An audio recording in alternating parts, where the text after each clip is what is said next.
Hey guys, what's up? This is Anthony. I'm going to do a deck talk on a deck that I've been theory crafting since the start of the new opus, and that is Ice Earth, based largely around Larceus. Now, Ice Earth always has this kind of vibe of I'm going to have huge board wipes and I'm going to make your life as a living hell as much as possible. And I think that Larceus is going to be integral in making people's lives even worse. And that's because of his synergy with Scale Toad. Scale Toad historically has always felt like kind of depressing to pay for. You're going to pay for this big body, and theoretically, it's not going to do anything. Your opponent's going to just play around it and then not have to pitch any cards. So it always felt slow, and it always felt really unfortunate to have to be paying for it, and like three CP for it. Now you can pay one Earth CP, pitch Scale Toad, play Larceus, and you get Scale Toad right back. At the end of the day, you're paying the exact same amount, except now you also have a body on top of that. And so this just gives you a lot more versatility with him. It makes it not feel as depressing if your opponent just plays around it. And then later on, when we get to like 5 Souths and everything, you don't feel as bad having to pay as much to force them to always stay on a low hand count. In addition to Larceus getting Scale Toad, you can obviously target Biblos as well, which is the obvious second target. And once again, is just going to be a really excellent choice in this deck. But I think that you would only really do that if you don't already have Scale Toad in effect. So what I'm going to do is I'll talk about other new cards that I also included in this deck first. So I included 2 copies of this Animist. Basically damage 3, search for any monster. There's Scale Toad, Biblos, and we'll get into the last one later on, but spoilers, Luminous Puma.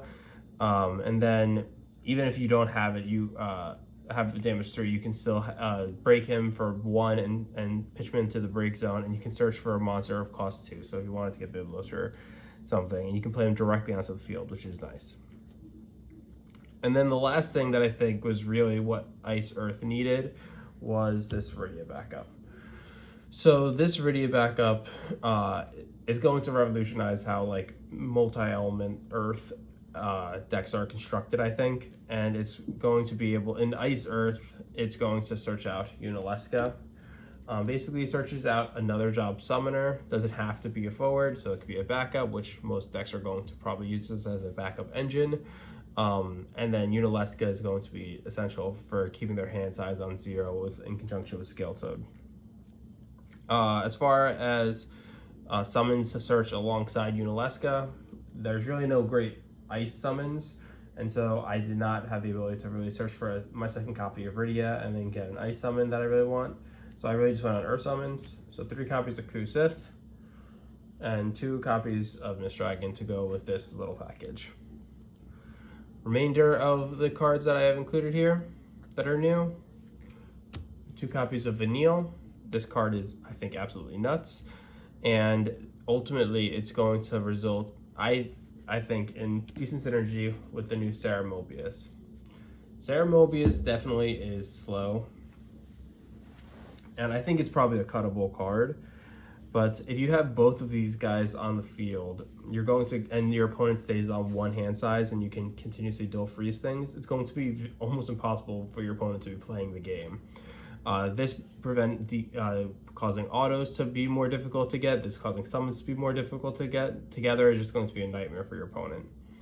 I think that what this deck strives in is getting many bodies that your opponent want to get rid of all of them all at once.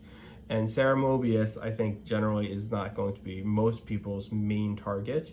I think we'll get into the main targets shortly, but I think that she can often sneak in this kind of deck, and just, if she's playing the new 13, she can dual 2 forwards, making 2 less triggers for lightning. If you're playing anything else, the auto ability is going to be extremely annoying for people.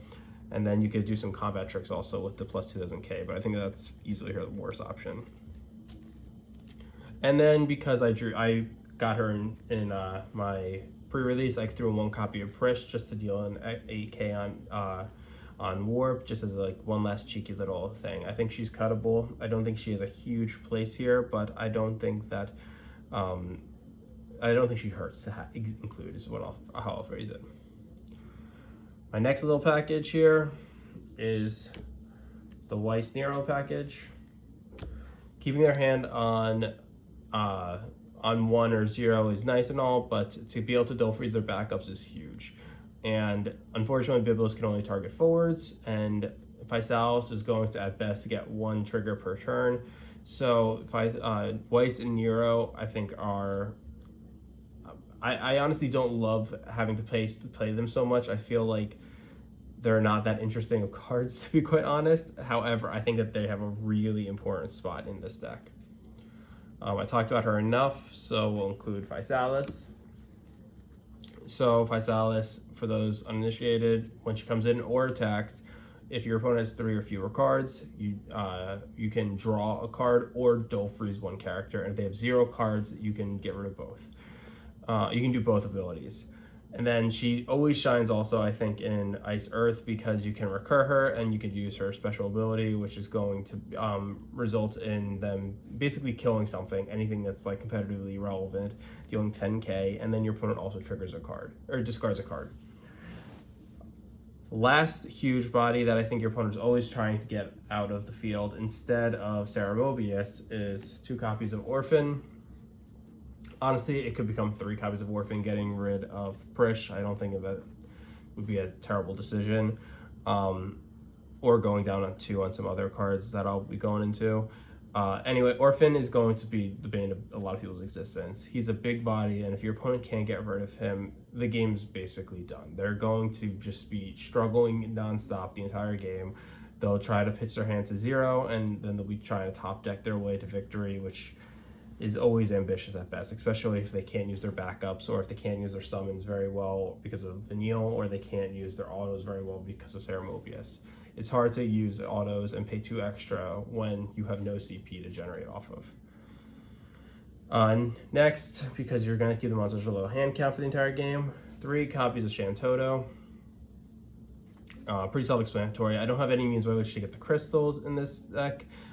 You could theoretically try to run the new Norse combo where you get a crystal at the end of each turn, but I didn't think that the deck as a whole was benefiting enough from crystals to put in an entire crystal engine just for that.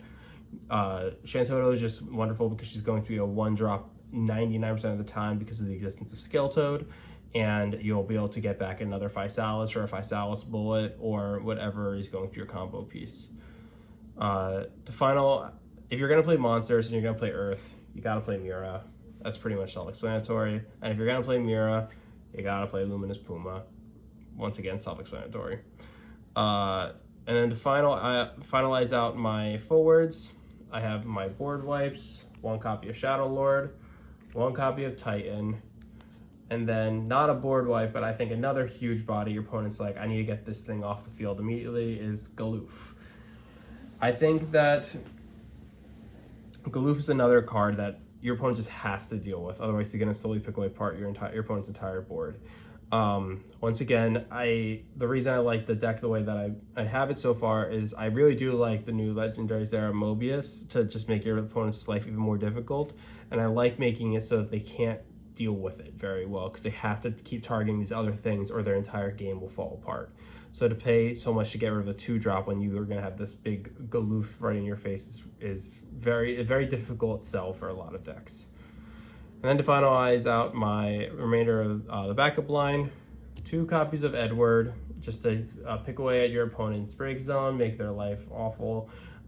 Theoretically, try your best to keep picking away at a mono water deck so they can't really get to 12 very easily. 2 copies of Nagmadola, search out any of the monsters that are relevant, and then 1 copy of Matoya. Unfortunately, can't really include Shantoto as much as I would love her because I have the Ice Shantoto, so you get name clash. But that's my spiel. This is my deck that I came up with. Please let me know if you guys have any comments or any recommendations. I'll put the deck list below in the YouTube description too. Have a good one, guys.